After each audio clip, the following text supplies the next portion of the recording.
السلام علیکم ورحمۃ اللہ وبرکاتہ۔ شبان کے مہینے کے سٹارٹ کے لیے کوئی مخصوص دعا ثابت نہیں ہے جو خاص طور پر اس لیے بتائی گئی ہو کہ شبان کا مہینہ سٹارٹ ہونے پر اس کو پڑھنا چاہیے، بلکہ آپ وہی دعا پڑھیں جو ہر ماہ آپ چاند دیکھنے پر پڑھتے ہیں۔ آپ صلی اللہ علیہ وسلم شبان کے مہینے میں روزے رکھنا زیادہ پسند کرتے تھے اور خاص طور پر اہتمام کرتے تھے اس مہینے میں روزوں کا۔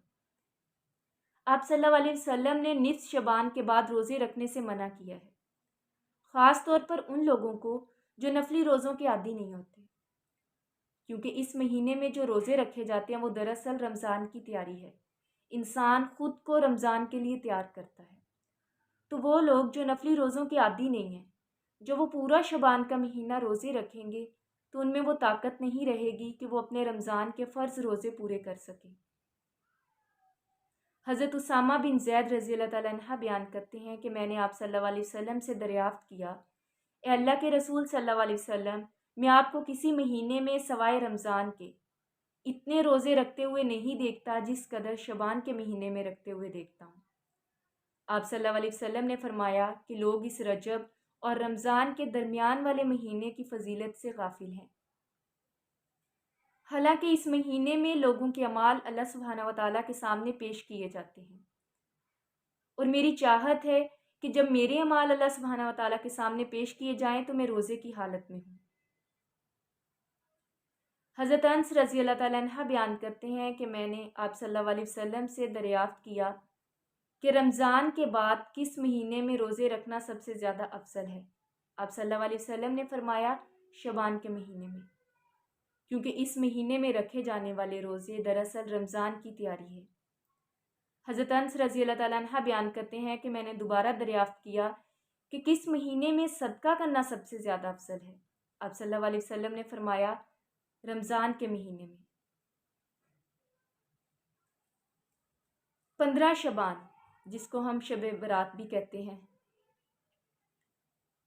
اس کے بارے میں بہت ساری ضعیف حدیث ہیں، صحیح حدیث نہیں ہے سوائے ایک آدھ کے، جن میں ایک حدیث یہ ہے کہ حضرت عائشہ رضی اللہ تعالیٰ عنہ بیان کرتی ہیں کہ ایک رات آپ صلی اللہ علیہ وسلم نے ان کے ہاں قیام کیا، رات کے پہر ان کی آنکھ کھلی تو دیکھا آپ صلی اللہ علیہ وسلم اپنی جگہ پر نہیں ہیں۔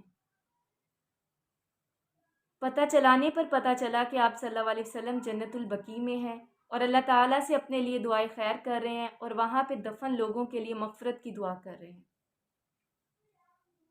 اس کے علاوہ بھی بہت ساری احادیث ہیں جو ضعیف ہیں، جو صحیح حدیث نہیں ہیں۔ 15 شبان، جس کے بارے میں کہا جاتا ہے کہ اس رات لوگوں کے اعمال اللہ سبحانہ و تعالیٰ کی طرف پیش کیے جاتے ہیں، اللہ تعالیٰ لوگوں کو بخش دیتے ہیں، اللہ تعالیٰ آسمان دنیا پر آتے ہیں، بہت ساری باتیں۔ ایک چھوٹی سی بات، کیا اللہ تعالیٰ ہر رات آسمان دنیا پر نہیں آتے؟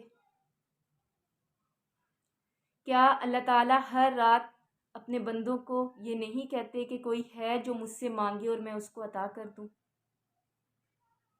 ہر رات آتے ہیں اللہ تعالیٰ آسمان دنیا پر، ہر رات قیام کرنے کا ثواب ہے۔ رات کی عبادت سب سے زیادہ افضل ہے، رات کے آخری پہر کی عبادت خاص طور پہ سب سے زیادہ افضل ہے، تو ہر رات عبادت کرنی چاہیے۔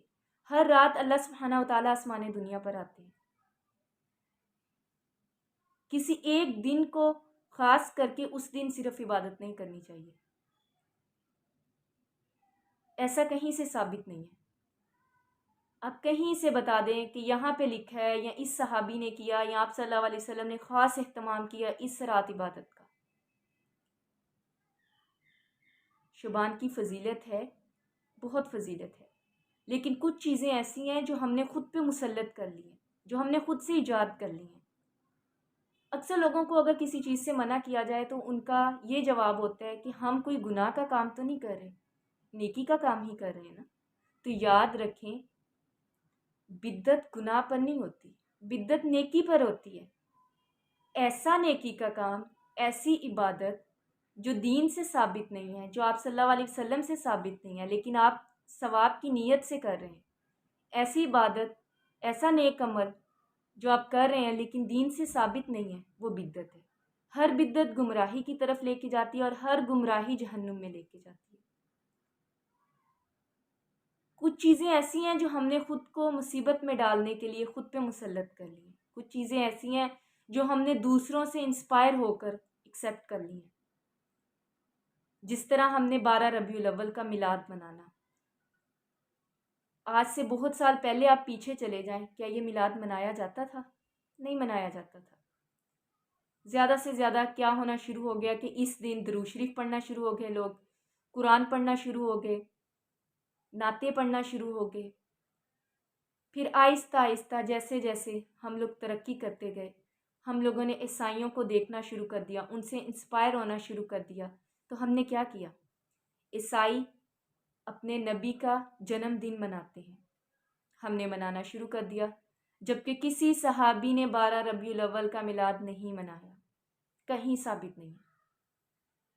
برتھ ڈے منانا اسلام میں جائز ہے ہی نہیں، چاہے وہ نبی کی ہو، چاہے وہ ماں باپ کی ہو، چاہے وہ اولاد کی ہو، بہن بھائیوں کی ہو، کسی کی بھی ہو، برتھ ڈے منانا اسلام میں جائز نہیں ہے۔ ہم نے منانا شروع کر دیا۔ پھر ہم یہیں پہ بس نہیں ہوئے، ہم نے دیکھا کہ عیسائی اس دن کیک کاٹتے ہیں، تو ہم کیوں پیچھے رہیں ان سے؟ ہم نے بھی کیک کاٹنا شروع کر دیا۔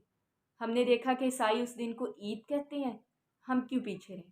ہم نے بھی 12 ربیع الاول کو عید کہنا شروع کر دیا۔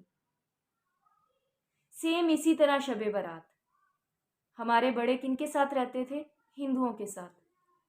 ہم نے دیکھا کہ وہ دیوالی مناتے ہیں، پٹاخے چلاتے ہیں، دیے جلاتے ہیں، ہم ان سے انسپائر ہو گئے، ہم نے اس چیز کو بھی ایکسیپٹ کر لیا۔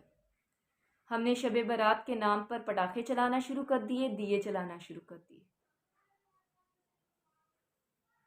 ہم صرف پھر عبادت کرنے پر نہیں رکے، جس طرح 12 ربیع الاول کو ہم عبادت کرنے پر نہیں رکے، ہم نے نئے کپڑے پہننا شروع کر دیے، ہم نے بازاروں میں ننگے سر میک اپ کر کے گھومنا شروع کر دیا، ہم نے کیک کاٹنا شروع کر دیا، ہم نے بدعات شروع کر دی، ہم نے اس دین کو عید کے ساتھ ملا دیا۔ یاد رکھیں، ہر بدعت گمراہی کی طرف لے کے جاتی ہے اور ہر گمراہی جہنم میں لے کے جاتی ہے۔ آپ صلی اللہ علیہ وسلم پر وحی نازل ہو گئی تھی کہ آج میں نے تمہارے لیے تمہارا دین مکمل کر دیا، مکمل ہو گیا دین۔ جہاں تک آپ صلی اللہ علیہ وسلم نے فل سٹاپ لگا دیا، وہیں پہ فل سٹاپ لگانا ہے، ایکسٹرا نہیں کرنا، ایکسٹرا کے مارکس نہیں ملیں گے، اور خاص طور پر اس قسم کے ایکسٹرا کے جو ہم نے دوسروں سے انسپائر ہو کر لے لیا۔ تو شب برات کو ہم جو پٹاخے چلاتے ہیں، ہم جو دیے جلاتے ہیں، یہ ہم نے ہندوؤں سے کنسیپٹ کی ہے، ٹھیک ہے؟ آپ صلی اللہ علیہ وسلم پیر کو پیدا ہوئے، آپ صلی اللہ علیہ وسلم پیر کے دن کا روزہ رکھتے تھے، آپ لوگ بھی روزہ رکھیں۔ اگر آپ ان کا برتھ ڈے منانا ہی چاہتے ہیں تو آپ لوگ اس دن کا روزہ رکھیں۔ کون رکھتا ہے اس دن کا روزہ؟ آپ صلی اللہ علیہ وسلم ہر رات قیام کرتے تھے، آپ لوگ بھی قیام کریں۔